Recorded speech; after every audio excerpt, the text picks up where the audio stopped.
Well, hi again, you guys. Welcome to another edition of Curtis Collects Vinyl Records.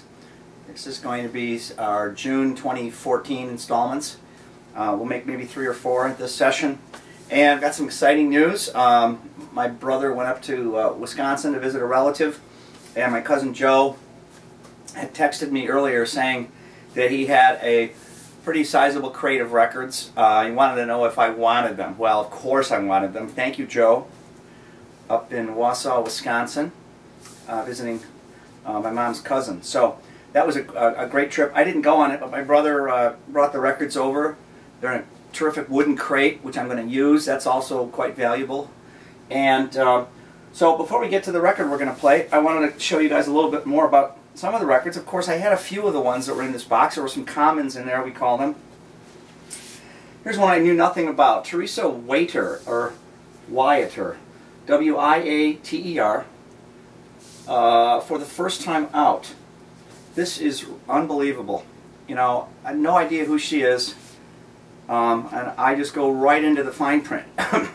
And lo and behold, Teresa Wyatter, on this record, a couple of guys who I happen to have met personally and have seen play live in the Chicago's jazz community. On trumpets, the great Bobby Lewis, and a terrific horn player in his own right, Art Hoyle. I've met those through my friend Pat Mallinger, and this looks really terrific. Can't wait to put this one on. Here's a solo record from Dennis DeYoung, and not sure what he did post Styx. I've got some of his other solo records, but we'll give this a try. Here is the great T.G. Shepherd. I'm not sure what he falls into. Is he a country, kind of a country and western guy? Slow burn. This looks like a great record. I've got a lot of records by this group, the great Boston-based Jay Giles Band, Hotline. Look at how cool this thing is. I mean, this record in and of itself deserves its own post. Wow. Look at this thing. This is great. Gosh, and I think I have about 8 or 10 of their records, but I certainly didn't have this one. Look at that. I love that. All right, moving on. Scott Hamilton. Not even sure who this guy is. He's playing a Fats Waller song here. Coleman Hawkins. Wow.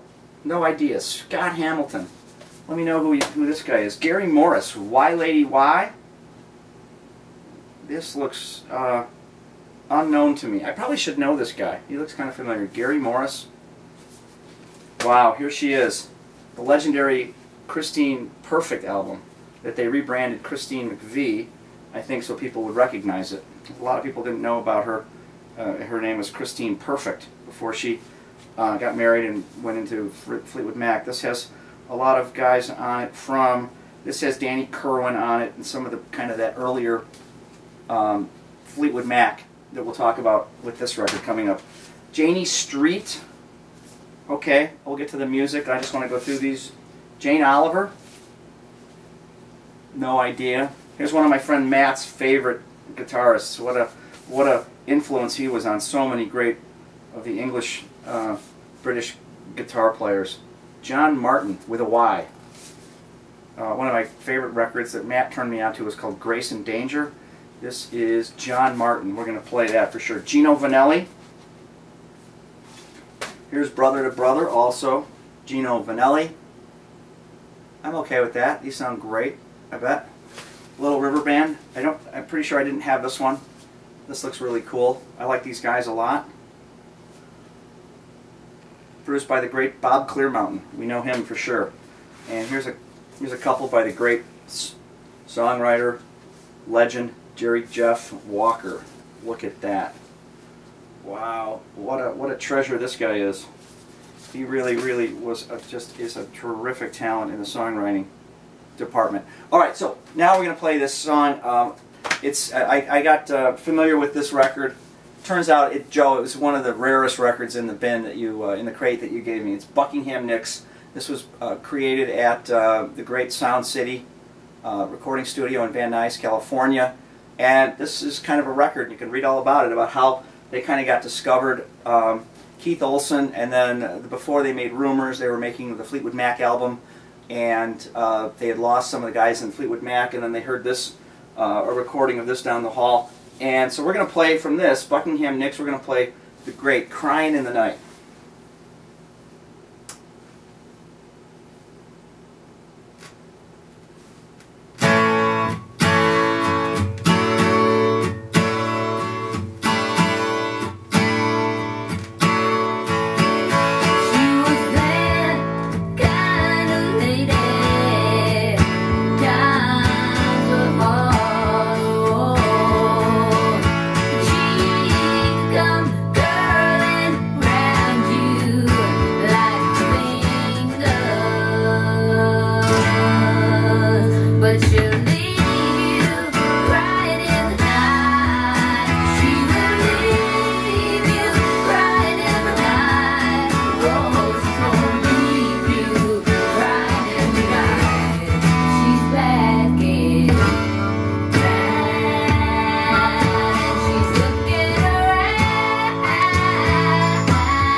Alright, well, that was a minor mishap on the out cue for that, but that's okay. No harm in that. Happens. So check this out. What a find this was. Thanks again to my cousin Joe. This is a really cool album. And do a little bit more research on it. And oh, the great... who else plays on this? Well, of course, Jim Keltner. Waddy Wachell, I'm believing. That's him. So, and of course, produced and engineered by Keith Olsen, who was the mainstay guy at the mixing board at the Neve, the great Neve mixing console at Sound City. So, thanks again for watching. This was a June 2014 edition of Curtis Collects Vinyl Records, and I hope to see you back here again next time. Thanks for watching.